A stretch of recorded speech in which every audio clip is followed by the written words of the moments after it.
Mr. Deputy Speaker.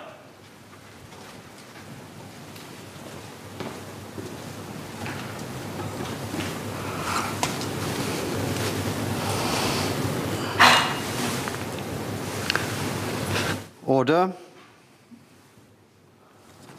Item 1. Consideration of the estimates for the financial year 1st April 2022 to 31st March 2023 in the Committee of Supply.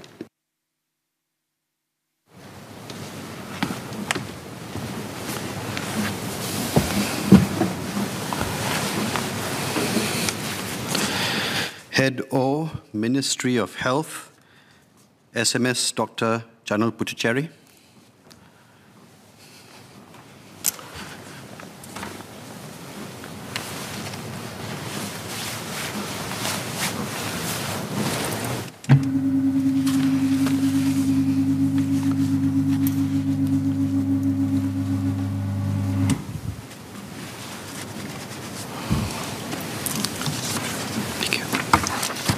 Mr. Chairman, our hospitals, healthcare workers, and GP clinics continue to work under pressure as a result of the Omicron wave. Individuals who are not fully vaccinated are more likely to be hospitalized, to require oxygen supplementation, be admitted into ICU care, and die.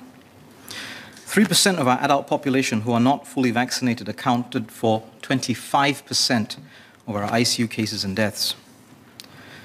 As the unvaccinated are at a higher risk of infection and becoming seriously ill, vaccination-differentiated safe management measures, VDS, have been put in place to protect this group of individuals while allowing the fully vaccinated to resume more social and economic activities.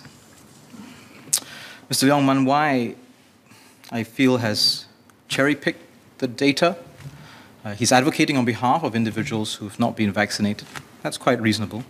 But I think he should have a proper understanding of the effectiveness of vaccination as the most effective intervention that we have in our COVID-19 fight.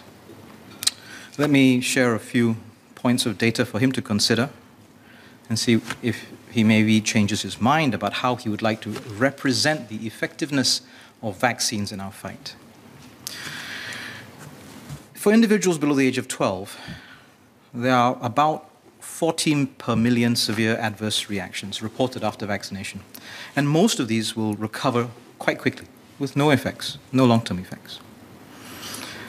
When an individual under 12 is infected by COVID-19, the risk is that about 320 individuals per million will develop MIS-C, the multi-inflammatory syndrome COVID, and about 450 per million will develop myocarditis. And each of these may require an admission to ICU, certainly an admission to hospital, and have the potential to be fatal.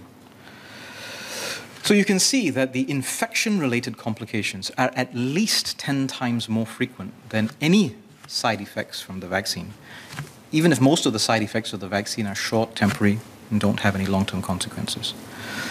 So these infection-related complications, much more frequent, potentially more severe as compared to vaccine-related adverse events.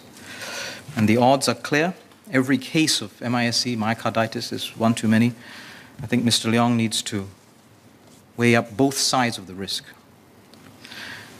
At the other end, if you are admitted into hospital, a vaccinated individual who has received their booster dose are 33 times less likely to die from COVID-19 as compared to individuals who are not fully vaccinated.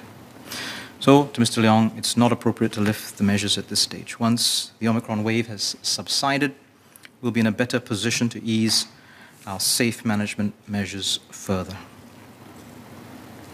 I understand that Ms. Sylvia Lim is interested about the access to and approval for ART test kits. The key considerations when approving ART test kits for public health use in Singapore are to ensure that the kits, when used as a self-test, are sufficiently sensitive in detecting COVID-19 infection, easy to use, and affordable.